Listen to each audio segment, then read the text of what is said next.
बहू के लिए चाणक्य बने शरद पवार।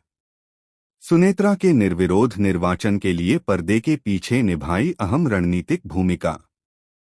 महाराष्ट्र की राजनीति में शरद पवार को एक ऐसा खिलाड़ी माना जाता है जो शतरंज की बिसात पर चालें चलने से पहले ही परिणाम तय कर देते हैं।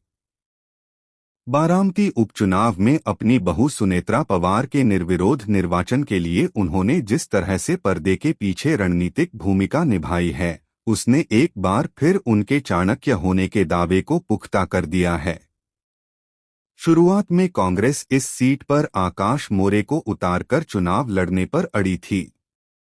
राज्य कांग्रेस अध्यक्ष हर्षवर्धन सपकाल ने स्पष्ट किया था कि लोकतंत्र में चुनाव होना आवश्यक है। लेकिन 9 अप्रैल की दोपहर तक कांग्रेस का अचानक पीछे हटना कोई संयोग नहीं, बल्कि शरद पवार की सूक्ष्म कूटनीति का परिणाम माना जा रहा है। खड़गे को फोन और परिवार प्रमुख की भूमिका। सूत्रों के अनुसार जब राज्य स्तर के कांग्रेस नेताओं ने सुनेत्रा पवार को वॉकओवर देने से इनकार कर दिया, तब शरद पवार ने सीधे राष्ट्रीय नेतृत्व से संपर्क साधा। उन्होंने दिल्ली में कांग्रेस अध्यक्ष मल्लिकार्जुन खड़गे को फोन किया।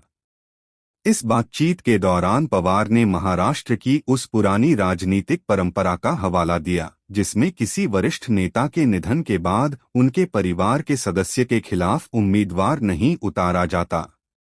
उन्होंने स्पष्ट किया कि वे यह बात राकांपा रण प्रमुख के नाते नहीं, बल्कि पवार परिवार के मुखिया के रूप में कर रहे हैं।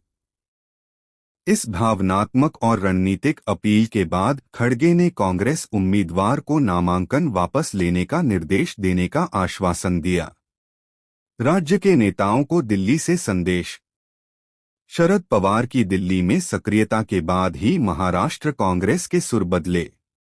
विजय वडेट्टीवार जैसे कद्दावर नेताओं ने अचानक जनभावना का हवाला देते हुए चुनाव न लड़ने की घोषणा कर दी। हालांकि आधिकारिक घोषणा अभी प्रक्रिया में है, लेकिन यह स्पष्ट हो चुका है कि कांग्रेस आलाकमान के आदेश पर ही राज्य इकाई ने अपने कदम पीछे खींचे हैं। सुनेत्रा के लिए राह हुई साफ। दिलचस्प बात यह है कि शरद पवार ने सार्वजनिक रूप से कहा था कि वे सुनेत्रा पवार के लिए प्रचार नहीं करेंगे क्योंकि उनकी पार्टी का कोई उम्मीदवार मैदान में नहीं है। लेकिन पर्दे के पीछे उन्होंने यह सुनिश्चित किया कि उनकी बहू को किसी बड़ी चुनौती का सामना न करना पड़े। राजेश विटेकर और मकरंद आबा पाटिल जैसे एनसीपी नेताओं का कांग्रेस अध्यक्ष हर्षवर्धन सपकाल से मिलना इस बात का संकेत है कि अब औपचारिकताएं पूरी की जा रही हैं।